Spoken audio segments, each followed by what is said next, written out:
Então, boa noite. Eu agradeço a presença de cada um nessa segunda parte da nossa reunião.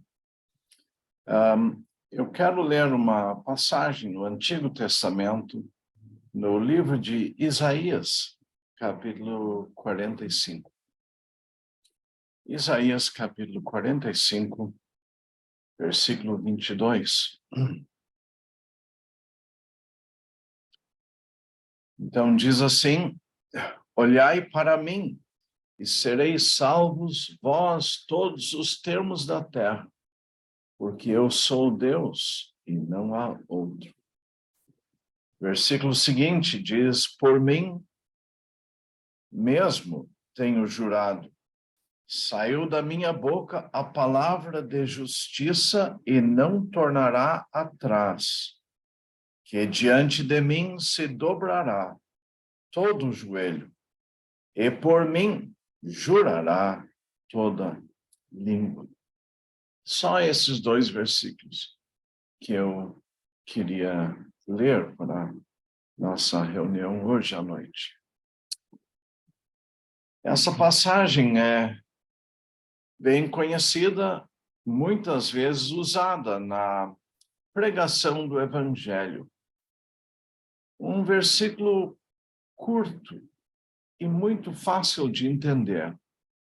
E por isso eu gostaria de poder repeti-la várias vezes durante a nossa reunião, para que alguma pessoa me ouvindo que já não sabe esse versículo de cor, possa, no fim da nossa reunião, repeti-la para si mesmo e saber o significado de cada expressão neste versículo.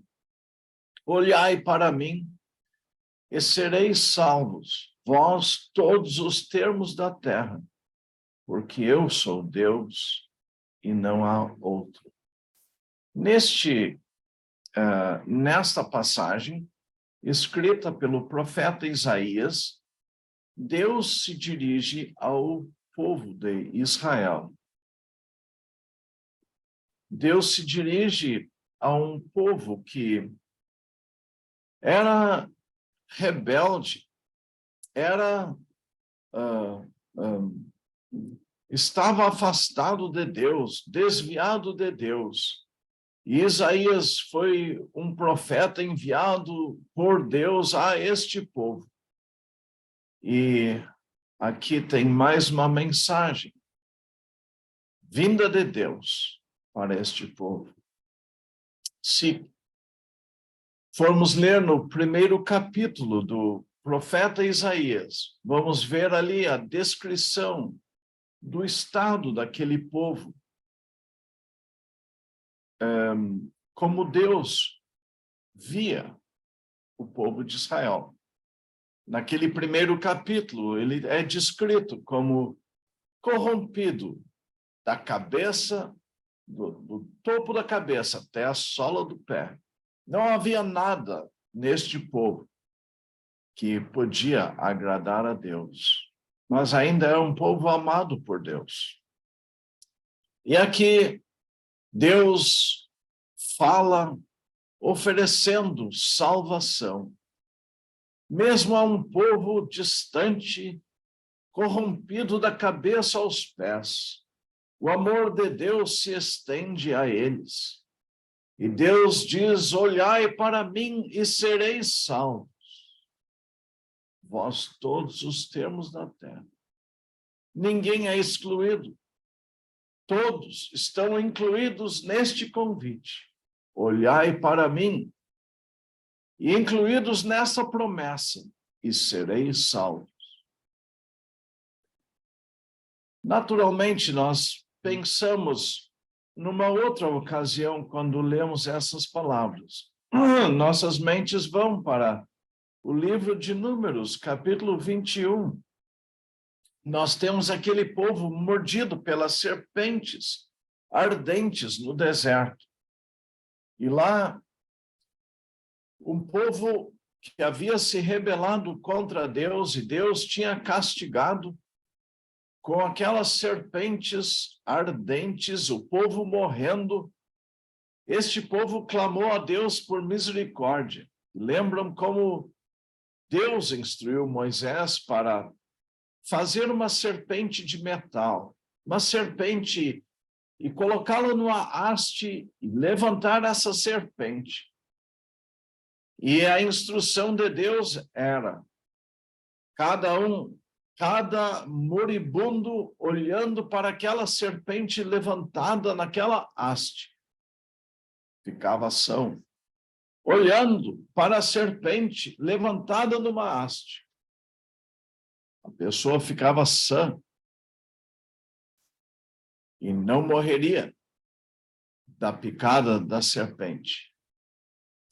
Sabe, não havia realmente virtude no metal e nem na serpente em si,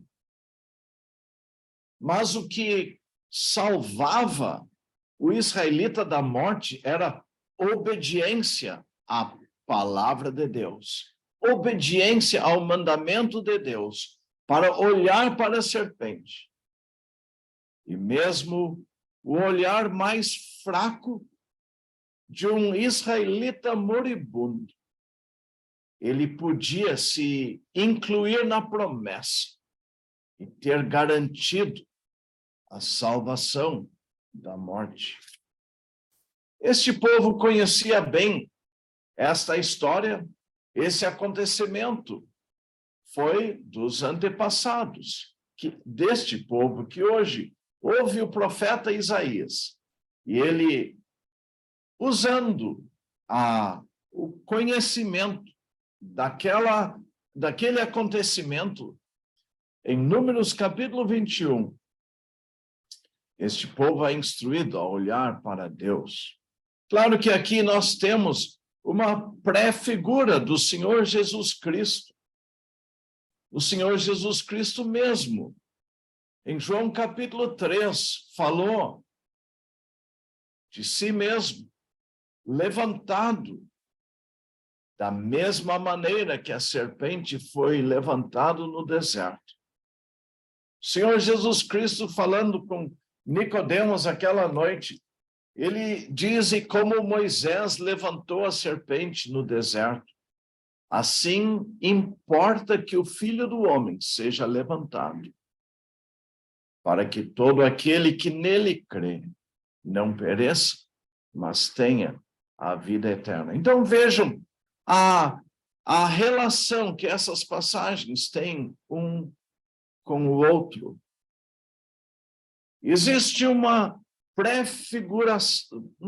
prefiguração do Senhor Jesus Cristo levantado numa cruz.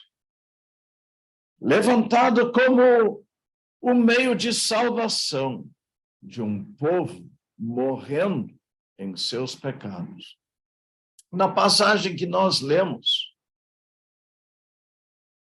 é interessante notar que mesmo Isaías se dirigindo ao povo de Israel, a palavra de Deus é: olhai para mim, vós, todos os termos da terra.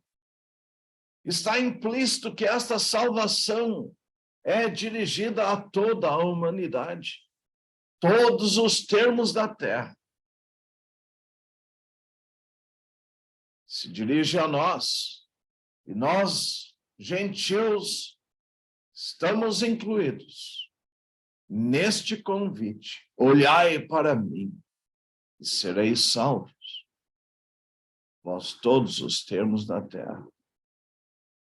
O mesmo convite é estendido a nós quando o Senhor Jesus Cristo diz: para que todo aquele que nele crê não pereça. Como Moisés levantou a serpente no deserto, assim importa que o Filho do Homem seja levantado, para que todo aquele, qualquer pessoa que nele crê, não pereça, mas tenha a vida eterna.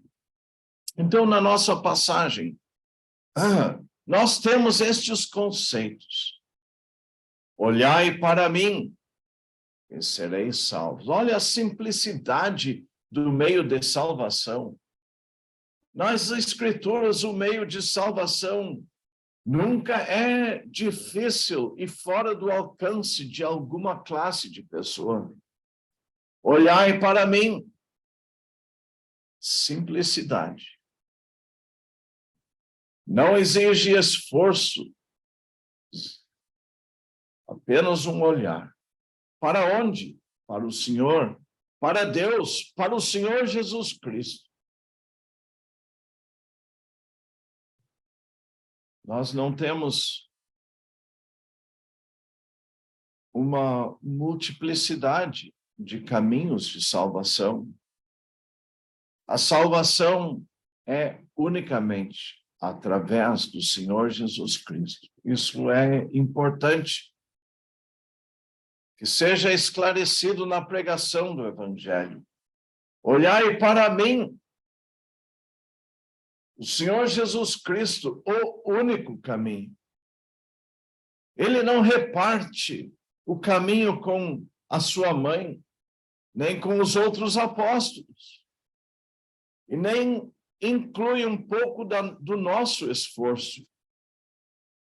Mas olhai para mim, o único que tem poder para salvar. Olhai para mim e sereis salvos. A promessa é certa. Não há dúvida que a pessoa, olhando para a pessoa certa, assim como o ladrão crucificado naquela cruz, olhou unicamente para o Senhor Jesus Cristo, disse: Senhor, lembra-te de mim. Ele não olhou para os outros discípulos, nem para a mãe do Senhor Jesus, nem para qualquer outra pessoa. Ele disse: Senhor, lembra-te de mim. A confiança dirigida apenas àquela pessoa que tinha poder para lhe ajudar. O Senhor Jesus Cristo, falando com Nicodemos, ele disse para que todo aquele que nele crê, apenas no Senhor Jesus Cristo, para que todo aquele que nele crê não pereça. A garantia de não perecer, mas tenha a vida eterna. A garantia de um lugar no céu para sempre. Então, nesses versículos que nós lemos hoje, nós temos uma garantia. Olhai para mim e sereis salvos. A pessoa certa, a única pessoa, o único caminho possível. E a pessoa se dirigindo para essa única pessoa tem a garantia dada: sereis salvos. Como eu falei, é estendido a toda a criatura. Vós, todos os termos da terra, independente de raça ou classe social, independente de vida como um bom cidadão, ou uma vida como um fora da lei, todos os termos da terra. Todos nós precisamos de salvação. Todos nós precisamos do perdão dos pecados, porque a Bíblia nos informa e nos ensina que todos nós somos pecadores aos olhos de Deus. Todos nós, sem distinção, somos pecadores. E por causa do pecado que cada um de nós tem, somos excluídos da sua presença. Ficamos distanciados da presença de Deus, desqualificados de habitar com Deus quando esta curta vida termina. Sabe, só tem um outro lugar. quando essa vida termina, a pessoa vai ou para o céu, ou para o inferno. Tem apenas 2 destinos na eternidade. E todos nós estamos indo em direção a um desses destinos. As pessoas que já obtiveram a salvação, que já olharam para o Senhor Jesus Cristo, confiando naquele que morreu por nossos pecados, têm a vida eterna. E Deus garante que possuem a vida eterna, significa que estarão no céu para sempre.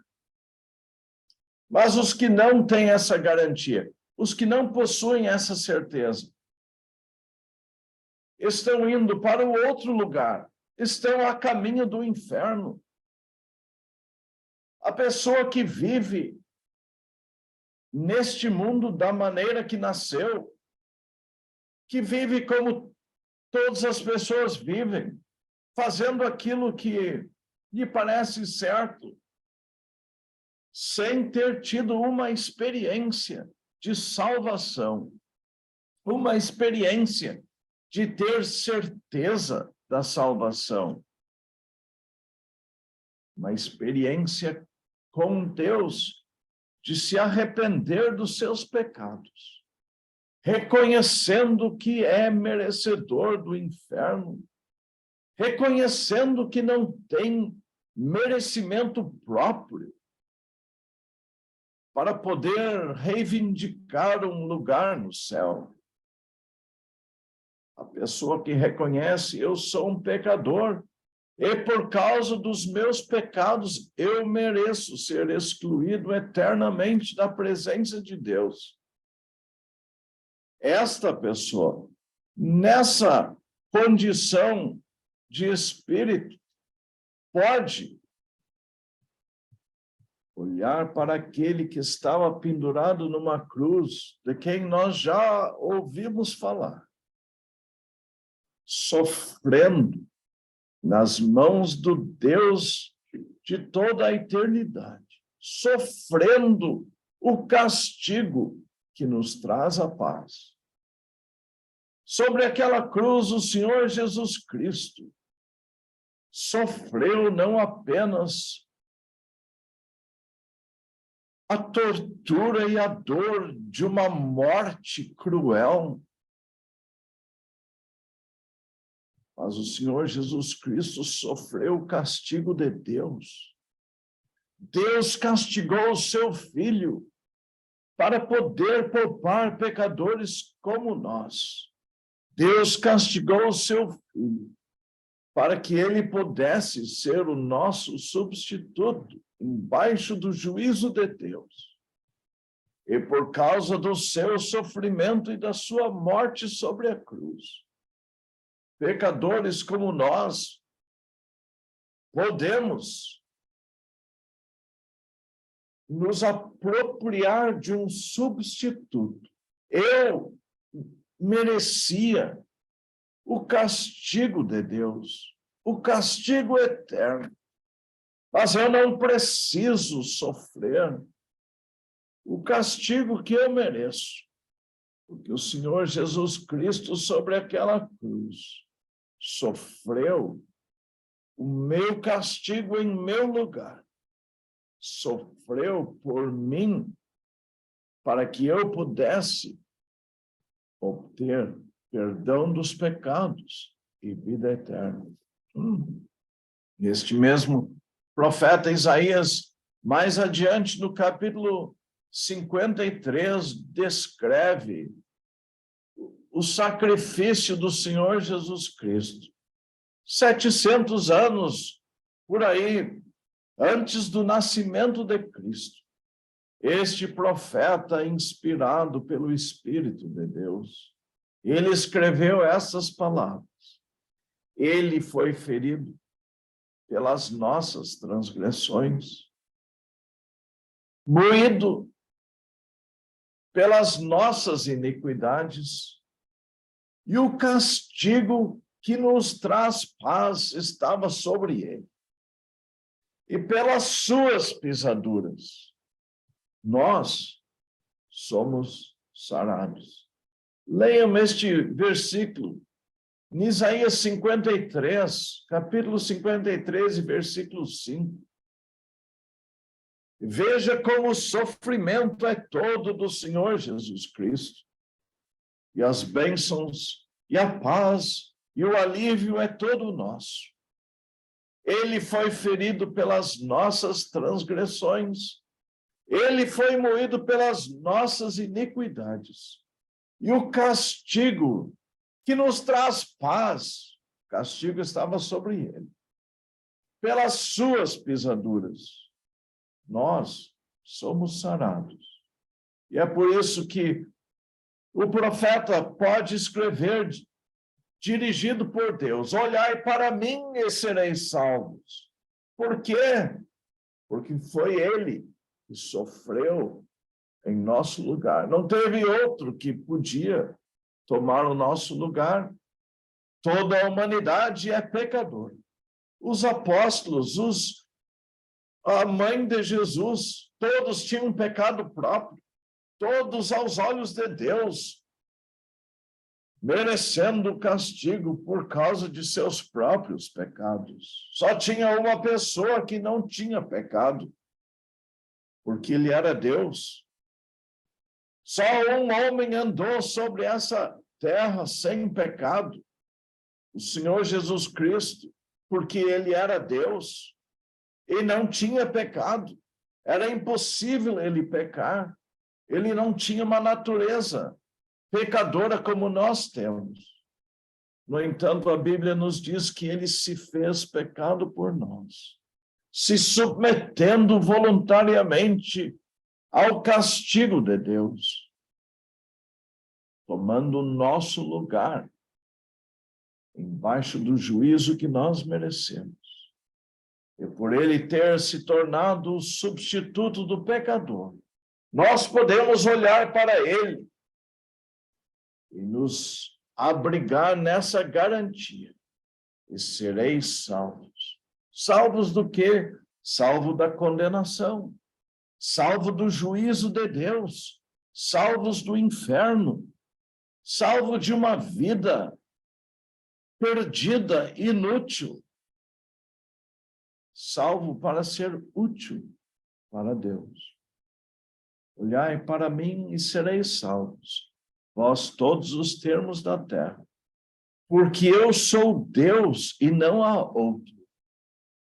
O poder e a autoridade de quem faz o convite. Eu sou Deus e não há outro. Não há Maomé, não há Buda, não há ninguém. Eu sou Deus e não há outro.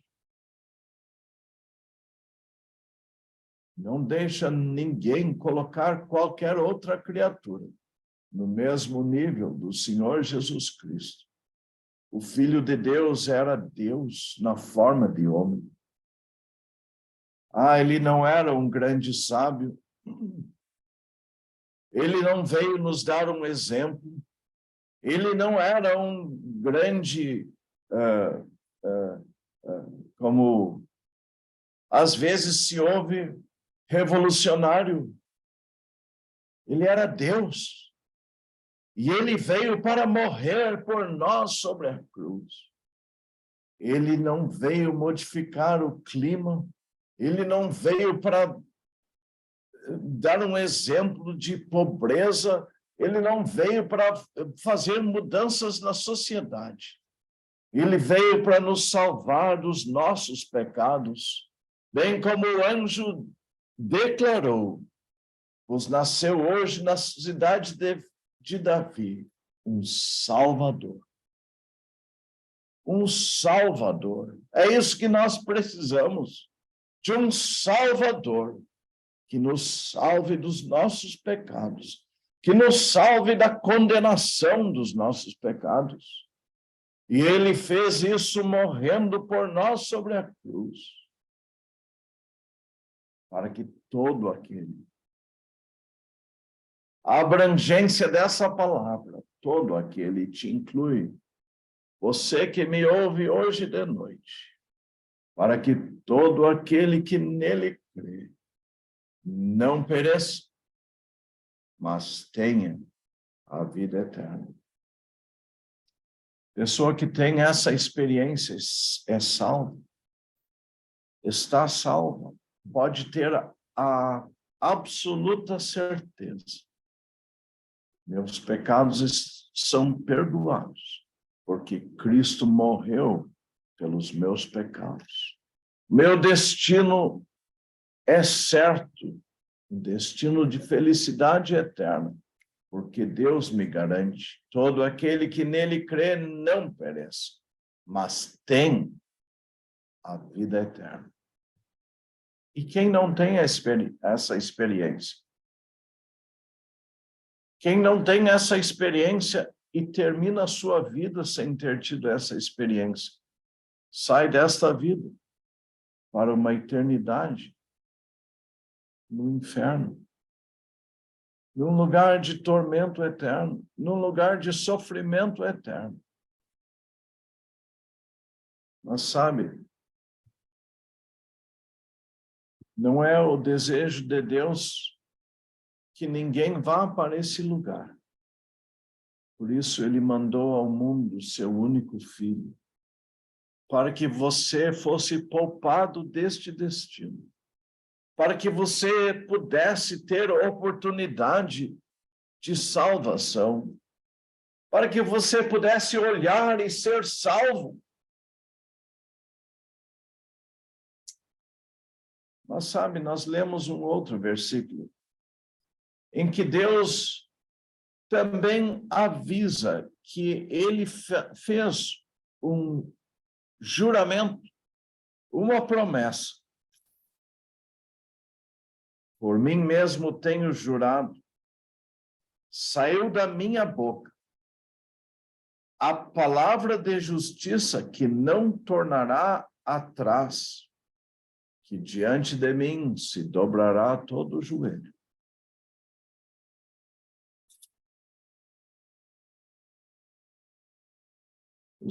Deus vai ter todo o joelho dobrado diante dele. Mesmo aqueles que alegaram durante esta vida que não acreditam em Deus, aqueles que zombaram de Deus, um dia o seu joelho se dobrará diante de Deus. Essas palavras, ou pelo menos palavras semelhantes a essas, são escritas pelo apóstolo Paulo no Novo Testamento, em Filipenses capítulo 2. Ali, quando o apóstolo Paulo fala sobre a humilhação do Senhor Jesus Cristo, nos fala como ele voluntariamente se fez semelhante aos homens, tomando a forma de um servo, sendo obediente até a morte, e morte de cruz. O apóstolo Paulo contempla a humilhação e a morte horrenda do Senhor Jesus Cristo. Mas ele continua falando sobre como Deus o exaltou. O Senhor Jesus Cristo morreu por nossos pecados, sofreu embaixo do juízo de Deus, e morreu por mim, e morreu por nossos pecados. Mas ele não ficou morto. Ele não ficou naquela sepultura. O apóstolo Paulo nos diz, portanto, Deus o levantou soberanamente e lhe deu um nome que é sobre todo nome, para que ao nome de Jesus se dobre todo o joelho. Os que estão nos céus e na terra e debaixo da terra. Nós pensamos em como foi Como foi maravilhoso o dia que nós reconhecemos o Senhor Jesus Cristo como nosso Salvador. E de uma maneira, dobramos o nosso joelho. Talvez no momento de salvação, não estávamos de joelhos dobrados. Algumas pessoas estavam no seu trabalho, outros estavam em outra função, mas lembrando seu pecado contra Deus, reconhecendo o que Deus fez para nos salvar dos nossos pecados.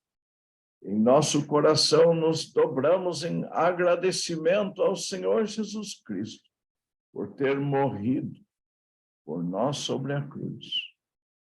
Mas o apóstolo Paulo nos diz, usando a mesma linguagem de Isaías 45, versículo 23, nos fala do Senhor Jesus Cristo hoje exaltado no céu. Deus o exaltou soberanamente, significa que o exaltou como um soberano. E lhe deu um nome que é sobre todo nome, para que ao nome de Jesus se dobre todo o joelho. Interessante o uso desta palavra. Lembram que era o nome de Jesus que estava por cima da sua cabeça lá naquela cruz.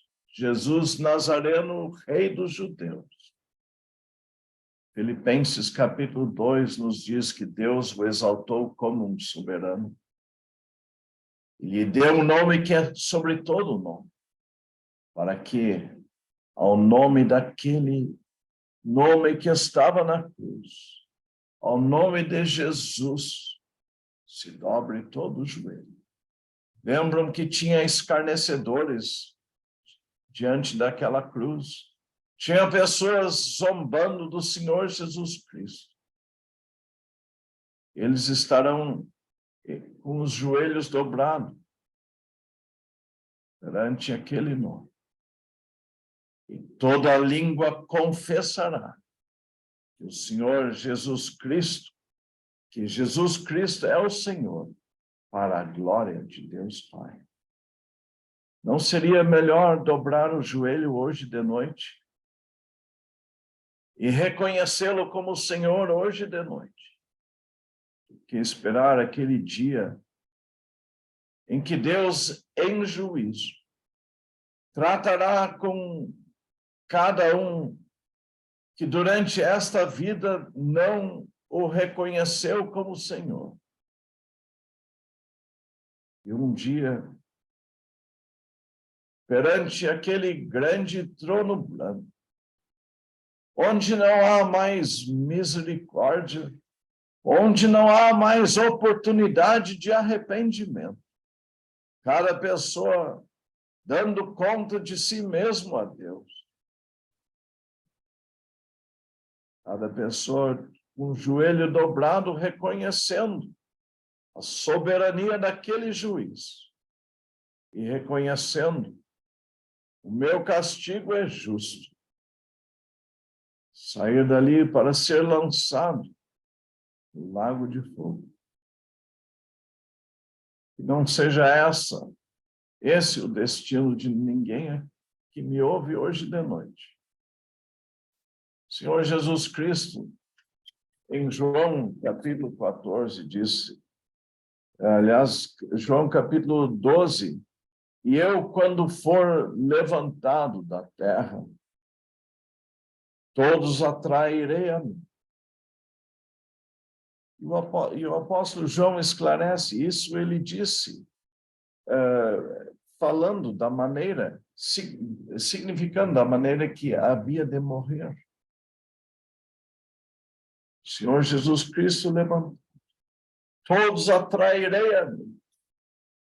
Hoje, de noite, eu creio, o Senhor Jesus Cristo foi apresentado, levantado, para que todo aquele que nele crê não pereça, mas tenha a vida eterna. Olhai para mim e sereis salvos, vós todos os termos da terra, porque eu sou Deus e não há outro.